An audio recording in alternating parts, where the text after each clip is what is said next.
This is Lisa Loeb, and you're listening to Your Morning Coffee, the podcast with your hosts, Jay Gilbert and Mike Etchart. Weekly music news for the new music business. From Variety, AM and FM radio do not pay royalties to artists. That's un-American.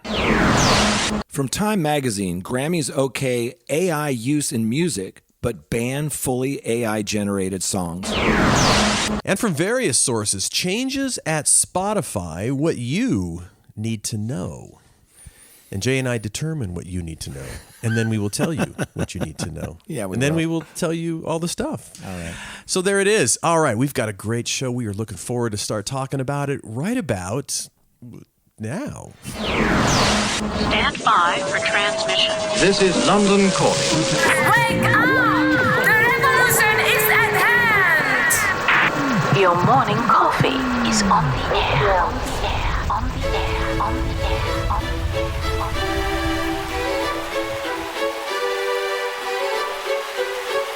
Standing by.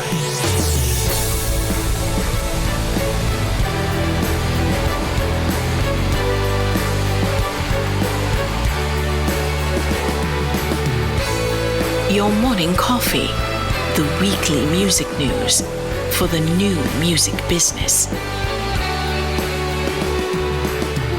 It's the highly curated, agitated, advocated, moderated, and liberated digital music information that you need to know. We are your digital music authority. And now from our studios in Hollywood, California, here's your hosts, Jay Gilbert and Mike Etchart.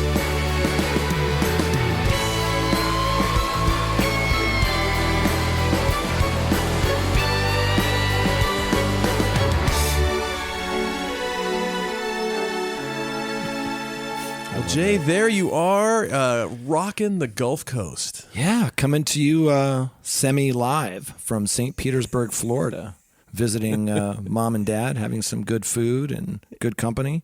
It's been great. You gotta love that. In hanging out, doing a little sunbathing on the beach, I would imagine. Oh, wearing the Speedo, it. cruising around. Sure. Nobody wants to see that. Nobody wants to see that. Well, it must be nice. It's nice to get away and have a little chill time with the folks. Yeah, you know, that's a nice trip. Yeah, it's beautiful.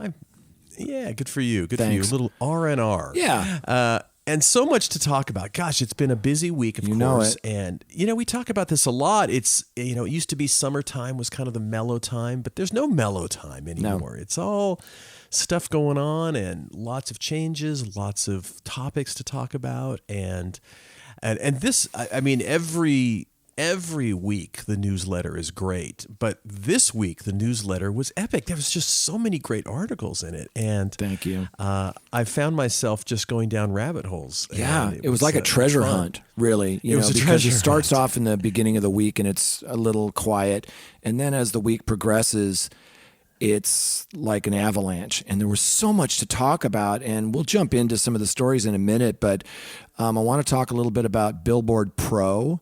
If you subscribe to Billboard Pro, you get certain newsletters, and we always talk about Glenn Peoples, but there's also a really cool one called The Legal Beat by Bill Donahue that I never miss. And this last week, the big story was Twitter's $250 million music problem. Did you see that? I certainly did, and really interesting article. And let's jump into it a little bit. It's as it says in last week's least surprising development, the music publishers sued Twitter. After years of warnings from the National Music Publishers Association, David Israelite called Elon Musk's website his top legal focus earlier this year. Dozens of the group's members filed a sweeping copyright lawsuit in federal court. Ooh, yeah. Surprise or not, the case is a big deal. The publishers claim that Twitter has infringed over 1,700 different songs from writers like Taylor Swift, Beyonce, a claim that, if proven, could put the social media giant Twitter on the hook, get this, for as much as $255 million in damages. That's a big number. Damages aren't likely the end goal for the publishers, though. Licensing deals outside the realm of plain old music streaming, ranging from social media sites like Instagram to gaming platforms like Roblox to fitness services like Peloton, have become an increasingly large slice of the revenue pie for publishers and songwriters in recent years. But many of those deals only came as settlements to lawsuits. Just ask Roblox and Peloton. Twitter, the publishers say, is one of the last holdouts refusing to sign such a deal. Yeah, such great coverage. I highly recommend that you subscribe to Billboard Pro. Definitely read these great newsletters that come along with it. And to read more about this lawsuit, including the actual complaint itself, you can read the entire piece on Billboard. So yeah, really interesting stuff, and we will keep an eye on that for sure. Yeah, and one other thing really quickly before we jump in, Mike, you and I were talking earlier, something interesting happened this week, which I think is really groundbreaking, and that was that Sony Music created a new EVP position, Executive Vice President, of AI, artificial intelligence. They hired BPI's Jeff Taylor, and it's believed to be the first executive-level AI-specific role at any of the majors. Yeah, in the new role, Taylor will coordinate the major labels' business efforts surrounding artificial intelligence and coordinate across the global digital business and legal affairs division, according to a memo that went out. So very interesting. Oh, and what's more interesting is they didn't talk to us about that job. You're too busy. Come on now. Yeah. Well, what I find interesting is, like, it's about time, and I'm surprised everybody else hasn't, but don't you think that in the coming weeks, months, year, that all of the major indies are going to have some position that's focused on artificial intelligence and music?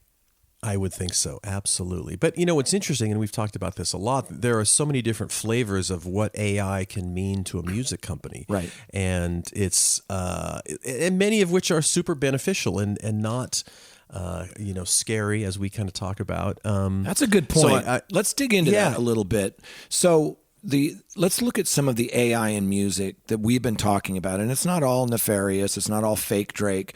You know, we reported on the Endel collaboration with Universal, and it's kind of twofold. You've got AI-generated music that's like lo-fi hip-hop or chill or, you know, the music you hear in doctors' offices, right?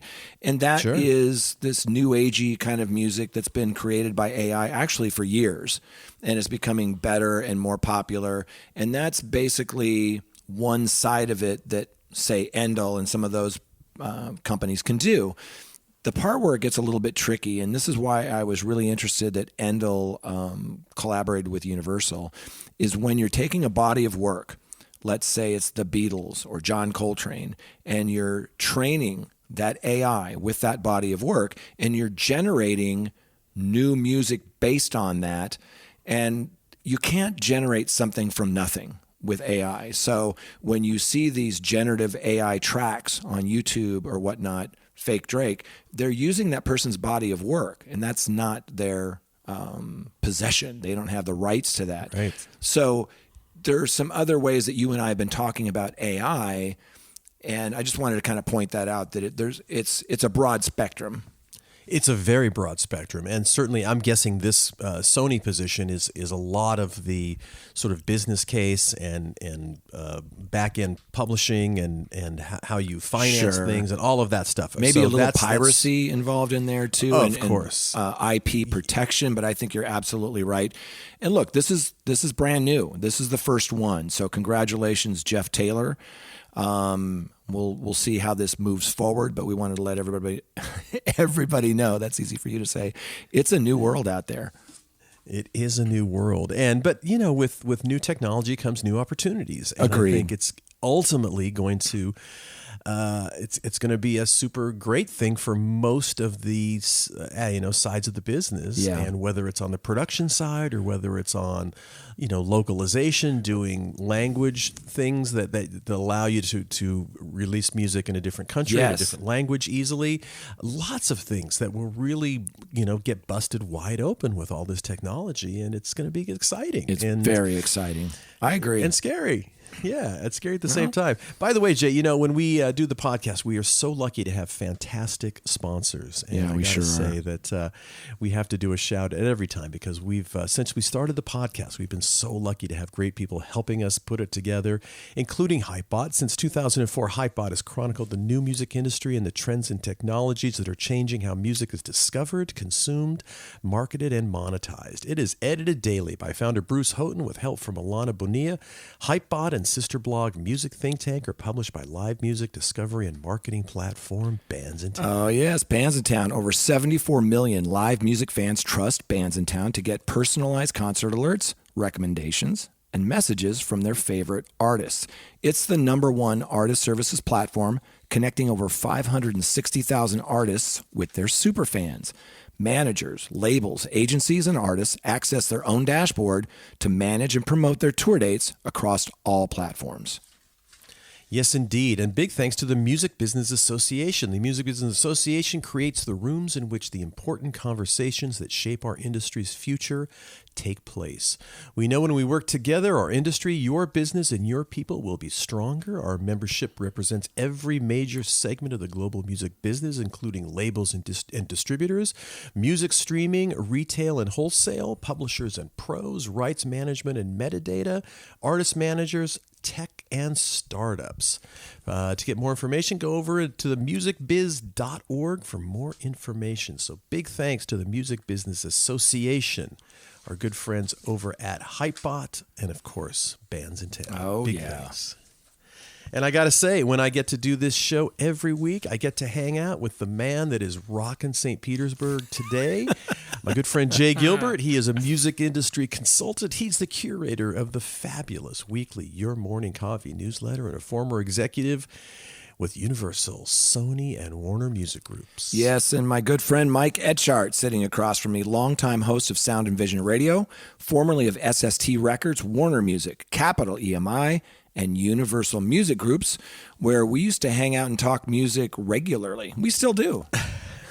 We certainly do. And, I was just chatting with a musician friend of mine. We were talking about the band Jellyfish and mentioned that we used to work with Albie Galutin at Universal and our good friend. And we would just torture Albie with questions about how he made those Jellyfish records and how to get that drum sound and those keyboard parts. And, which is crazy because, he worked on Saturday Night Fever and Barbra Streisand and Eric Clapton and all this stuff. And we're like, no, tell us about Jellyfish.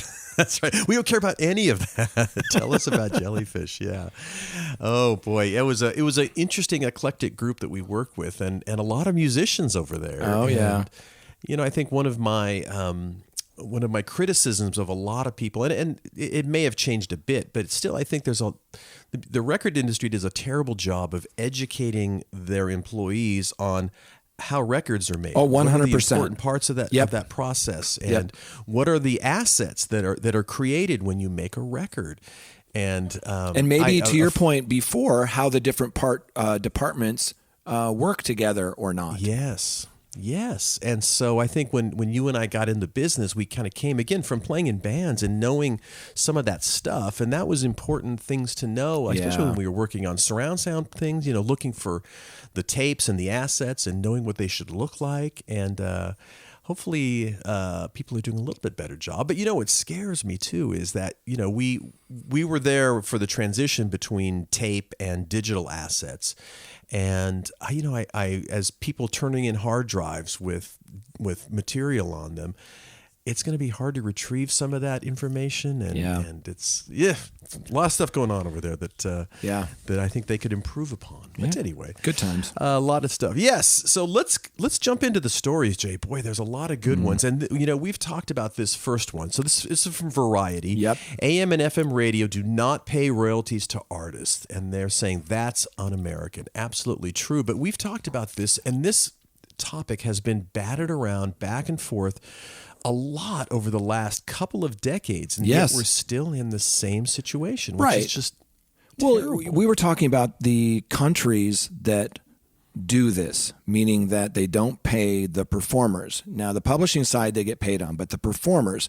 So if you and I record a song and we play it on, or it gets played on the radio, we don't get paid for that in the United States. The other countries where that's true is Russia, China, North Korea. So we're not in particularly good company. Not at all. And of course, then the blowback on that is that oftentimes American artists are not paid in those territories that do that because of the fact that they're in this, let's call it, say, the British artist doesn't get those performance royalties. That's a good point. Yeah, and this is a guest post by a bipartisan group, in the House of Representatives.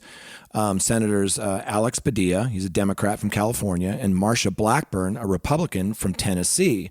And it kicks off by saying, since the dawn of radio, the United States has been and remains the only major country in the world where terrestrial radio pays no royalties to performers or recorded music copyright owners of the songs it plays, while the more than 8,300 AM and FM stations across the country pay royalties to songwriters and publishers. They have never paid performers or copyright holders, although streaming services and satellite radio do. Yeah, so the bipartisan American Music Fairness Act, which aims to address that situation, was introduced into the House of Representatives in 2021. And the Senate last year by, as you said, Jay, Senators Alex Padilla and Marsha Blackburn. Music is undeniably one of our nation's greatest treasures. Amen. And one of the most significant exports. For a century, American musicians have created masterpieces that are enjoyed around the world, transcending language barriers, coloring key moments in history, and giving voice to cultural revolutions. So today, World Music Day gives us an opportunity to pause and appreciate the artists who create the soundtrack of our lives. Yeah, I think that's really important, and that's why it was a big banner. If you looked at your morning coffee this last week, it was a huge banner pointing this out, because when I talk to people within the industry, you'd be surprised how many people aren't aware of the fact that the performers are not paid. So for nearly a century, American broadcasters, they've used this antiquated loophole to avoid paying performers for the songs that they choose to fill their airwaves. Although money changes hands every time a song plays on the radio, the law requires that songwriters are compensated, for example. Many of the artists whose work is featured on the track receive nothing. And we covered this last year, and I remember there were stations that were arguing that this will put us out of business. If you charge us for this, it's going to put us out of business. And we had a guest on the podcast who said, no, that's not what's going to happen. We're talking a few $100s for these smaller stations in, annual fees. It's not going to put anybody out of business. But if you're building your business on the backs of performers, it stands to reason they should be compensated. Right. As we were kind of saying, this decades-long injustice also hurts American artists abroad. The majority of foreign nations, those who already pay their own artists for radio airplay, currently withhold royalties from American music creators simply because the U.S. does not reciprocate by paying their performers. As a result, hardworking American artists are missing out on approximately $200 million every year, money that could ultimately flow back into the American economy if only we did right by our artists at home. Yeah, they're saying that this is un-American. And, they also recognize that the vital role that broadcast radio serves in local communities, developing artists. The AMFA would ensure that stations making less than $1.5 million in annual revenue, or whose parent companies make less than $10 million in annual revenue, they would pay less than, you ready for this? Less than $2 per day, or no more than $500 annually for unlimited music. So when you hear that argument that this is going to put all these radio stations out of business, it's just not consistent with the facts. No. It says, additionally, the bill calls for explicit consideration of the promotional value broadcasters offer artists. This balanced approach proves it's possible to support both music creators and small broadcasters, and has therefore earned the support of countless artists, community broadcasters and their allies, worker advocates, and labor unions alike. Yeah, I mean, the final point I'll put on this is such a great piece. Variety has always been one of our go-to places, but it didn't say who wrote this. It just said Variety staff, but I think I kind of have a sense of who the main writers were.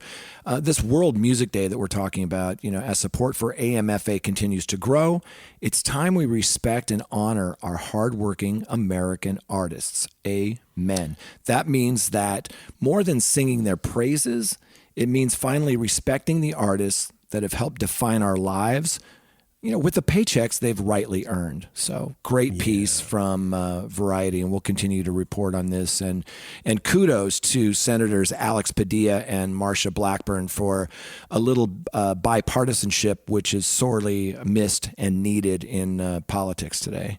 Absolutely, but I just hope they can get it across the finish line this time, because these bills have come up, over the last many years, and we still, for some reason, can't get it done. And I hope this time, we can. So, back to AI. This is from Time Magazine. Grammys okay AI use in music, but ban fully AI generated songs. That seems pretty reasonable, doesn't it?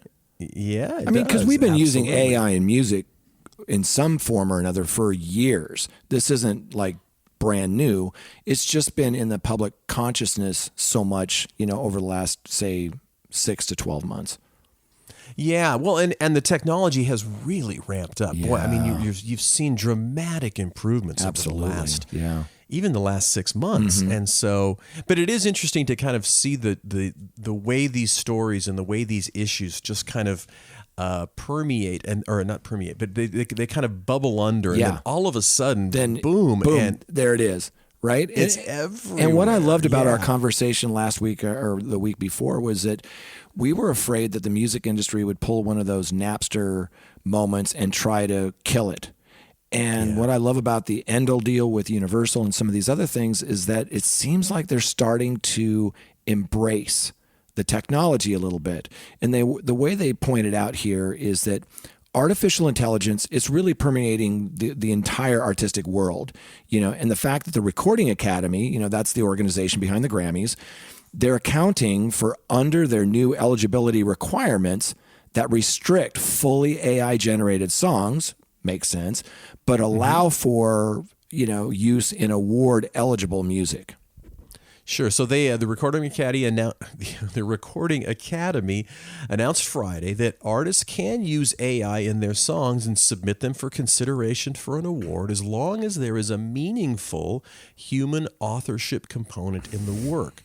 Songs that are fully generated by AI, however, won't be eligible for any awards, and only human creators can be considered, nominated, or win a Grammy Award. Right. And you just said meaningful, and it's in quotation marks. Mm-hmm. We're going to have to follow that. Like, what does meaningful mean? Is there a percentage of it? Is it certain stems or tracks or lyrics? Could it be a ChatGPT lyric that did it, but somebody created the music? So many questions, but I like the direction it's going. They said that other changes have also been announced, including one saying that an artist will have to have contributed at least 20% of the work put into an album for it to be considered for Album of the Year.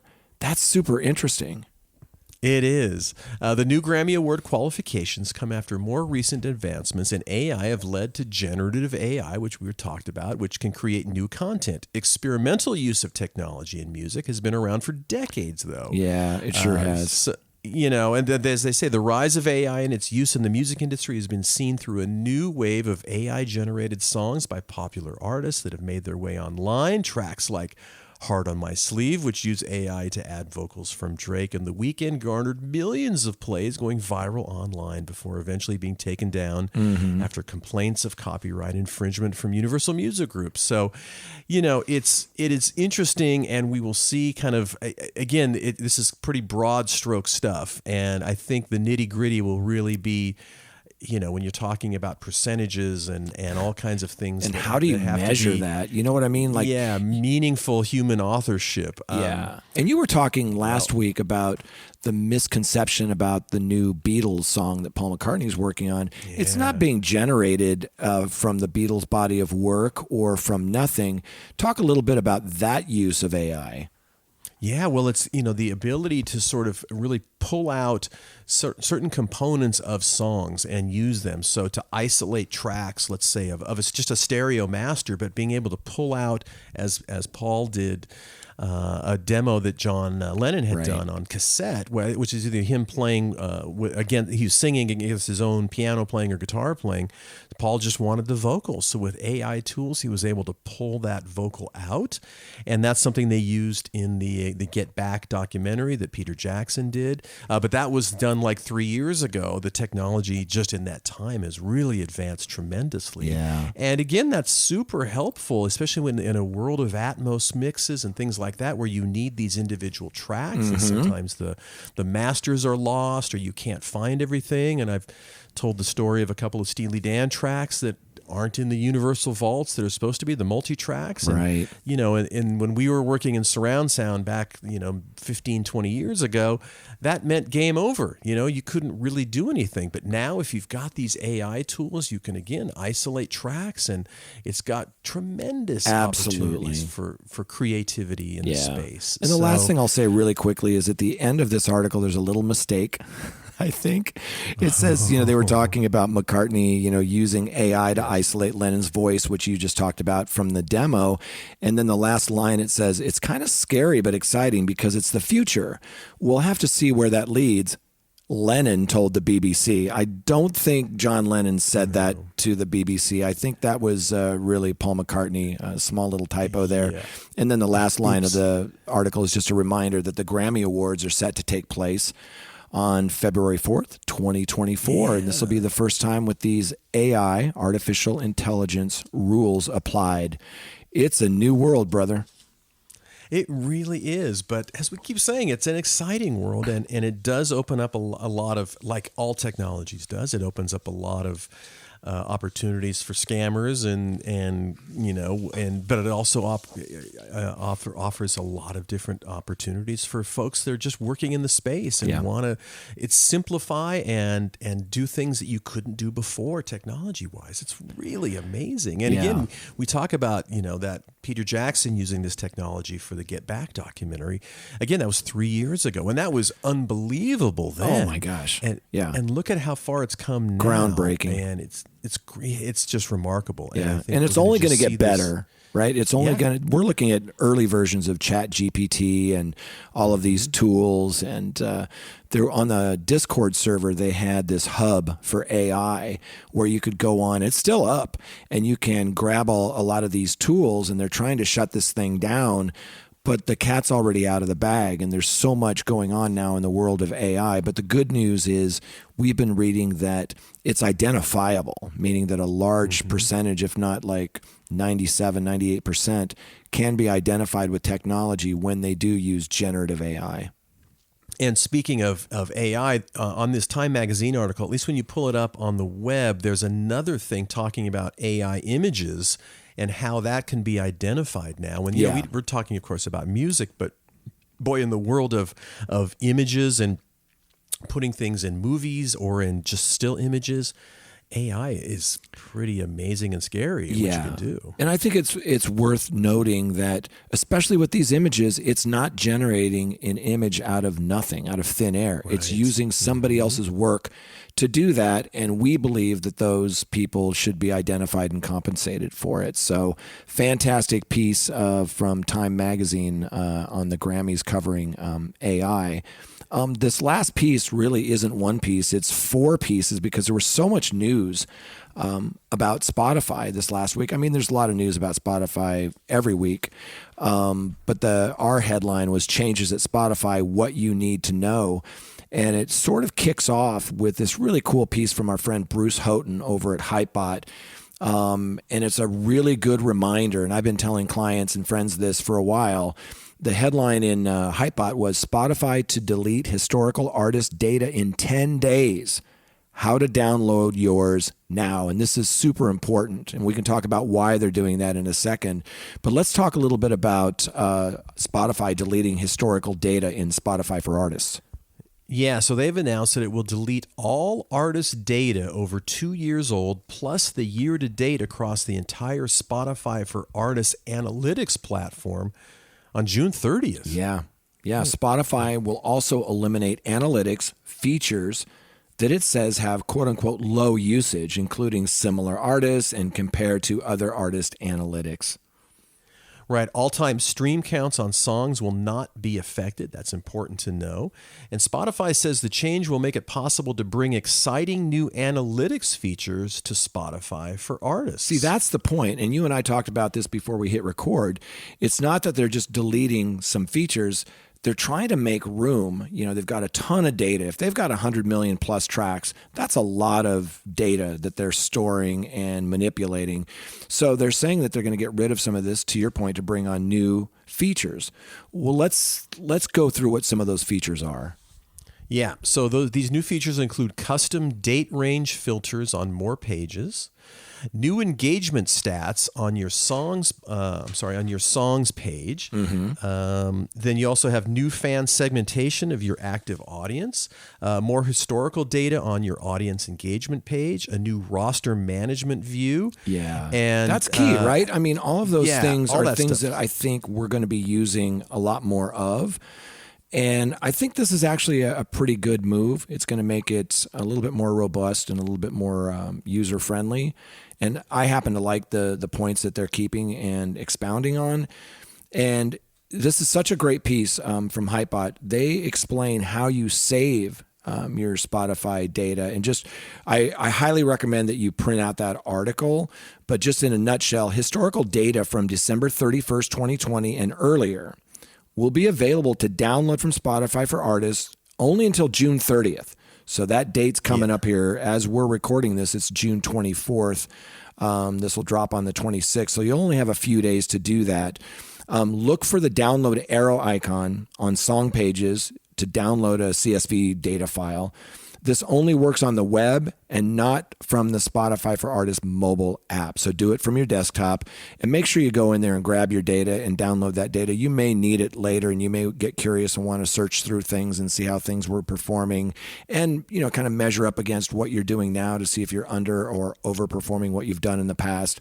But it was such a great piece from Bruce over at Hypebot that kind of really simply spells out how you do this.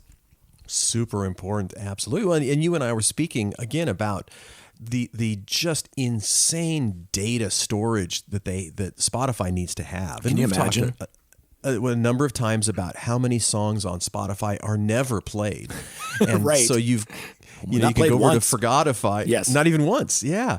Is it Forgotify.com? Yes. I think yeah. it is. But you can go over there and listen to a song that's never been listened to before.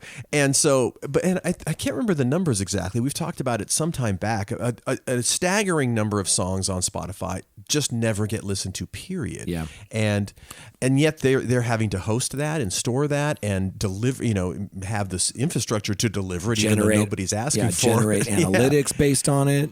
Oh yeah, and so you've got this, and it'll be interesting to see over time what Spotify does about that. About having all of these, or any provider. They have all these tracks that nobody is listening to. What do you do with those eventually?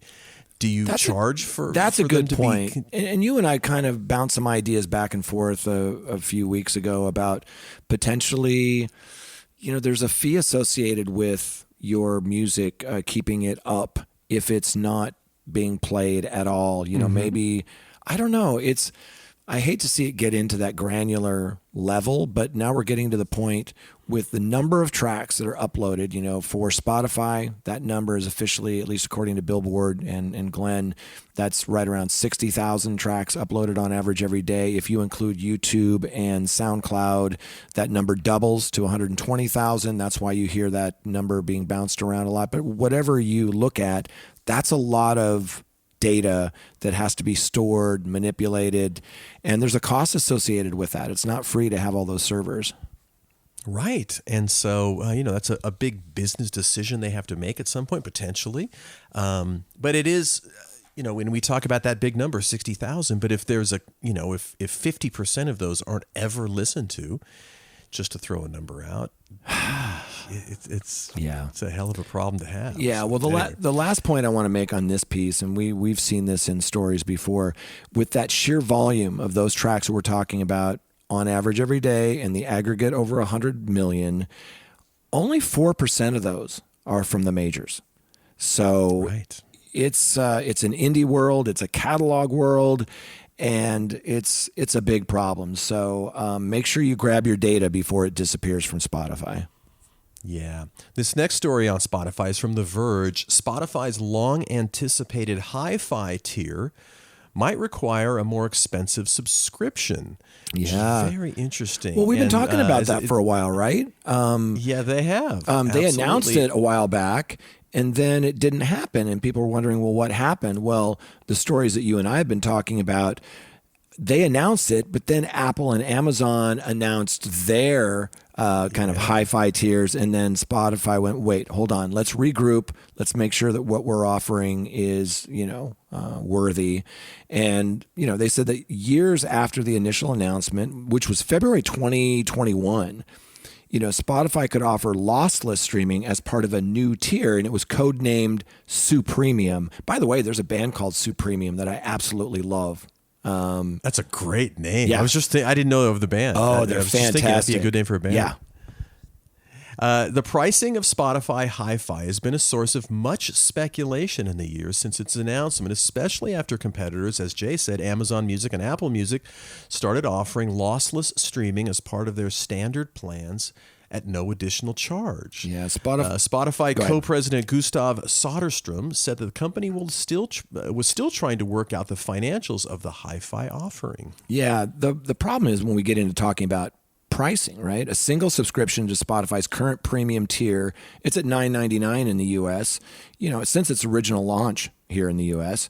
And of course, Apple and Amazon, they updated their standard tiers to $10.99. So the rumor is that this long anticipated hi-fi tier could be a different tier that requires a more expensive subscription. And you and I talked about this back in 2021. We thought it was a miss that we were launching this higher quality and it was still at the same price. And, we talked to Will Page about that. It's the price of a, Blockbuster rental card and has been for so long, $9.99. And it went from back then, I don't know, it was like 30,000 tracks to now it's, 100,000 or whatever it is. And it's 100 million on all the DSPs. It's a lot more value for this low price, and I really felt it was a miss that we didn't raise prices surrounding the lossless tier. Well, and my thoughts too are, okay, so you're going to have this premium tier, but usually, especially with the other providers, that typically includes immersive music, and so we'll talk about what that means. Sure. Well, it started as Atmos mixes. I think Apple calls it spatial audio, but these immersive mixes, to use an old term, surround sound. But this has really gotten a lot of traction, and that's been sort of a calling card for Apple and Amazon, both of whom, of course, make devices that will play them. But I think they've kind of carved out what a premium tier is or should be, and that includes spatial or surround music, and no mention of that. So can a premium tier survive in Spotify's world with just lossless audio? Yeah, I don't know. I think that kind of takes the wind out of it if there's no spatial audio. I agree. I think that Sony 360, Dolby Atmos that you're mentioning, you and I are big ambassadors. We're big fans. We love it. We've had the pleasure of, firsthand sitting with some of the people who are creating these amazing Dolby Atmos and Sony 360 mixes, Greg Penny and Bruce Botnick. And, thanks to you, I've had a chance to sit in the recording studio with these giants and listen to some of these amazing mixes. And I can't help but think that could be a big part of our business. And it just hasn't been yet. And it's really frustrating for me. And I'm hoping that, like you're saying, that this hi-fi tier could include that. And since Spotify is really the leader, if you put YouTube out of the picture for a second, as far as DSPs, they've got the most subscribers right now, and they can kind of be leaders in this space. But again, it shows kind of a problem they have, which is, they are, we've talked about this a lot. First of all, they're music only. They don't have anything to fall back on, and nor do they have a an internal company that's making devices. Right. So Amazon, Apple, they're making devices. Now Spotify can of course partner with somebody like Sonos or a company like that. But to not have that control in-house of devices for this format, it really puts you in a bit of a disadvantage. Yeah. But then again, maybe it's an opportunity for Spotify and Sony to get closer together. It's Sony's 360 audio format. So I don't know. It'll be interesting to see where they go with this. But I think just as we sit here today in June, just lossless seems like not enough for that premium tier. Right. Even if it's really a super, super high, bit rate, because frankly, for me, my ears can't really hear after, say, 190. I can't really tell the difference, although I know a lot of people can. And I know Spotify has dipped their toe in the water with, like the Spotify car thing. And I know that they're thinking about some of these things, but you're absolutely right. That is their core business, and they need to differentiate. Yeah, absolutely. Well, our next Spotify story is as Spotify's door closes on Soundtrap, another opens. This is from Media, Tatiana Cirisano. Yeah. I always mispronounce her name. Darn it. Sorry about that.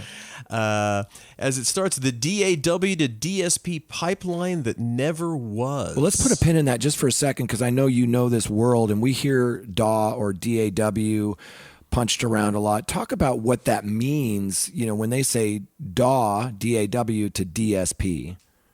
Sure. So that's a digital audio workstation, and which isn't really the best name for this, for what these are, but they're basically digital recording platforms, digital recording studios. So you have Pro Tools, of course, comes to mind. Logic comes to mind. Ableton. There's probably there's about 10 major ones. So that's and these have really replaced recording studios for the most part. Of course, recording studios still exist, and they use these platforms in them. But it allows people to make records at home, or at least complete them at home, take them into another studio to maybe do other things. But it's of course it's changed the way music is created. Oh yeah, it's changed the entire game, right? I've got artists who are recording their albums literally at home, and they're high quality, world class quality. Spotify, they sold Soundtrap back to its founders after purchasing the company in late 2017. This comes after Spotify also sold that company Sound Better, the music collaboration marketplace that it acquired in 2019. It sold that back to its founders in 2021. And it's worth kind of talking about the reasons why creator tools didn't really work for Spotify and why a similar vision could still work for others. Sure. The article says it made perfect sense for a streaming platform to own both a music marketplace like SoundBetter and a digital audio workstation or DAW like Soundtrap. This ecosystem would have given Spotify a hand in every part of the creator's process, from finding collaborators and sounds to work with to producing music through to releasing it on streaming services. It also gives Spotify a new type of revenue stream that it so desperately needs. Yeah, and it sounded so much like what BandLab has already accomplished. So, and they talked about BandLab in the piece that, it's one of Soundtrap's competitors.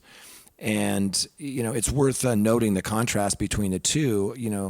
BandLab, the social music creation ecosystem, with a range of tools for creators to find collaborators, buy sounds, get feedback, promote their music, and even submit it to record labels. That's BandLab, and they have more than 60 million creators. I got to meet with their founder and CEO at South by Southwest, and I'm really impressed with what BandLab has accomplished and what they're continuing to accomplish.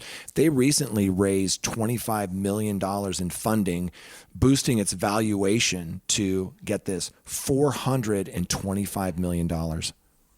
Wow. But as they say, one door closes, another opens. Just because the creator ecosystem strategy did not work for Spotify does not mean it would not work for another type of streaming service. Consumption platforms with user-generated content in the mix like SoundCloud, YouTube, and even TikTok may be able to compete to complete, I should say, the DAW to DSP pipeline without upsetting traditional labels and distributors as much. ByteDance is already on this path. It has creation, which is MAWF, M-A-W-F, distribution, Sound On, marketing, TikTok, of course, and consumption, Resso/TikTok music. Yeah. So it's already kind of happening, and I love that they say that it's not going to upset the major apple cart. But remember what we mentioned a few minutes ago: 4% of what's being uploaded every week is from the majors. So these tools are primarily for those developing artists, indie artists. Not to say that they're necessarily small artists, because some of these indie artists are massive. But I love what BandLab's doing. I think that they're absolutely right that some of these DAW to DSP situations and collaborations are only going to get stronger and bigger. And this, we don't really talk about that too much. And I thought it was a really great piece by our friend Tatiana Cirasano over at Media, who I think I mentioned a few weeks ago. I got the chance to moderate a panel that she was on at Music Biz, and got to say hi to her and tell her that you and I are big fans. Big fans indeed. But, this is complex stuff. And again, things that sometimes look good on paper, when the reality is, it's outside of your sort of sphere of influence, perhaps, or outside of your expertise. And we've seen this in many different ecosystems where they kind of try to branch out, and sometimes it just doesn't go so well. And which is not to say you shouldn't try again, but it is hard to integrate companies like that sometimes. Yeah. And I think back to when I was in the Warner Music Group, I worked for their this group called Warner Active, which was basically making games. And the music business and the movie business tried so many times to integrate that business, because they thought, of course, well, we create content, or we create stories. Why shouldn't we be in the games business? Well, it's different. That's why. Yeah. And they never still really got it right. And so it's hard to integrate this stuff sometimes. So we'll see where it goes. Yeah. But it's going to be tried again. Yeah, it's super cool. Working in some quarters. Yeah, super interesting. And the last Spotify bit of news we want to cover is the headline from TechCrunch, and it was Aisha Malik wrote this piece called "Spotify's revamped desktop app lets you browse and organize your libraries like you do on mobile." And we've been seeing that a lot lately with Apple Music, and with Amazon, and with Deezer, and even SoundCloud. They're really moving to innovate and make the user experience much better. Let's talk a little bit about that. Yeah, it says Spotify is updating its desktop experience with redesigned Your Library and Now Playing interfaces. The company announced on Tuesday the new changes are designed to align Spotify's desktop experience with its mobile app. You can now explore, browse, and organize your libraries like you do on the company's mobile app. Yeah, which we're all used to doing, right? On the left-hand side of the app, you'll find Your Library, which lets you quickly access your saved music and podcast collections. Hopefully your morning coffee is in there. The company says initial tests showed that users found the new library helpful in saving them time and allowed them to make more easily switch between playlists. On the right side of the app, you'll find the Now Playing view, so that's in quotation marks, Now Playing, which displays the current song or podcast you're listening to, the company wrote in a blog post. You can even find more information about the song and artist here, as well as information on tour dates and merch, making it easier to connect with your favorite artists and discover more about them. For select podcasts, you can even follow transcripts as you listen. Oh, that's super cool. I find that all of these innovations, I think they're starting to look at how users actually use their products, which is, Mike Brandvold and I talk about this all the time, that there's so many platforms, apps, things out there where you can tell they didn't spend a lot of time watching people actually use them to see how they work. So I think these are really, really positive things that are happening. Yeah, but it's a lot. There's a lot of stuff going on over there. A lot of changes.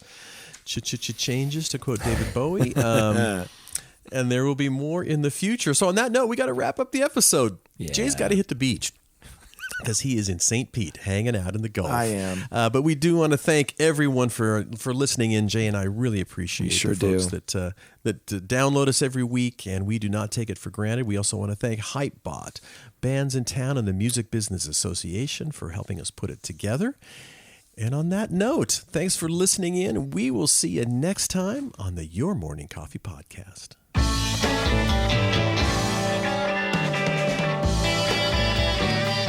You've been listening to Your Morning Coffee, the weekly music news program for the new music business. Join Jay Gilbert and Mike Etchart next time for the digital music news you need to know.